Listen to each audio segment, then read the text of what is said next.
Last week we received a lot of news and new details about Star Wars Jedi Survivor, and I wasn't around to cover it, so I'll be going over all of that news in this video. Make sure you stick around until the end of the video because there was so much going on. I wouldn't be surprised if you missed anything, and perhaps I will too, so if I do then please let me know in the comments. Getting straight into it, on Wednesday the 15th, IGN posted this article about this villain here, who everyone suspected to be a Gendai, the same species as bounty hunter Durg. Well, as you saw in this post about the article, IGN confirmed that the character is indeed a Gendai, and his name is Ravis. The initial concept art is very clearly inspired by Durg, which I think is really cool, and given that Gendai live for thousands of years, I'm very interested in learning more about Ravis and his experiences. The article even says that Ravis has been around for so long that he's witnessed the rise and fall of the Jedi Order, the Republic, and more recently the rise of the Empire. So there is more in the article and I'll link that in the description for you to check out, but that's pretty much everything I wanted to go over with Ravis and the Gendai article.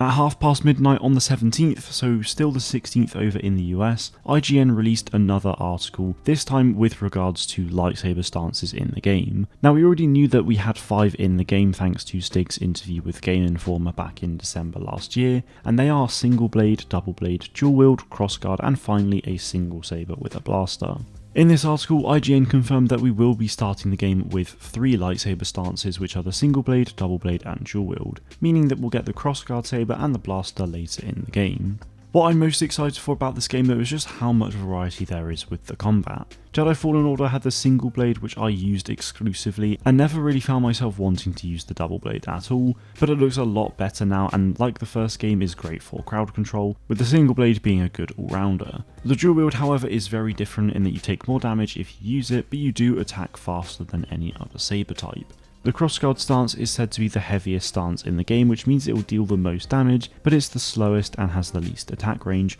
so we'll definitely have to be careful when using it. Finally, the blaster will have the most range to it of course, but it is encouraged that you use your saber as well in order to replenish your ammo, so it seemingly won't be something you can just use willy-nilly. So they're the 5 stances and why they're different, but despite that you can only use 2 stances at a time, and like Fallen Order you have to use the left or right arrow keys on the controller to be able to change them. It's a bit of a shame that they didn't put those stances on a scroll wheel with the arrow keys, meaning that we could use all 5 at any point in time, but to be fair that wouldn't propose a particularly big challenge to players, whereas having 2 stances at a time only means that we really need to be thinking carefully with our decisions, and these changes can be made at meditation points. Finally in this article it was revealed that each of the 5 stances will have its own skill tree for us to be able to progress, which no doubt will give us a lot of access to new combos and abilities with each stance. Additionally, the Force and Survival, so health and the Force meter stuff, will also have their own skill trees too,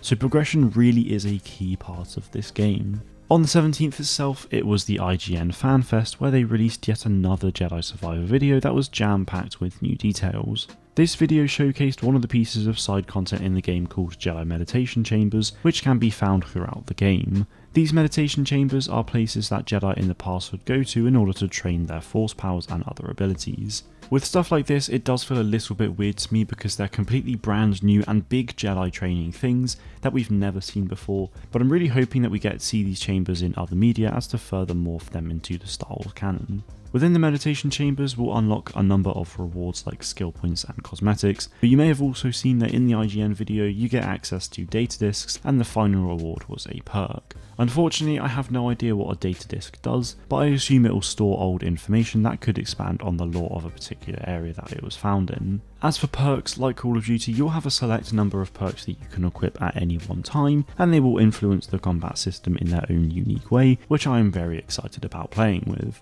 It's safe to say that we got a ton of new information about Jedi Survivor, and as always I'll do my best to keep you up to date, so do make sure you are subscribed to the channel. Jedi Survivor seems to have a ton of depth to it in so many ways as well, and I really cannot wait to learn more about it. But that is it from me for now guys, thank you all very much for watching, and may the Force be with you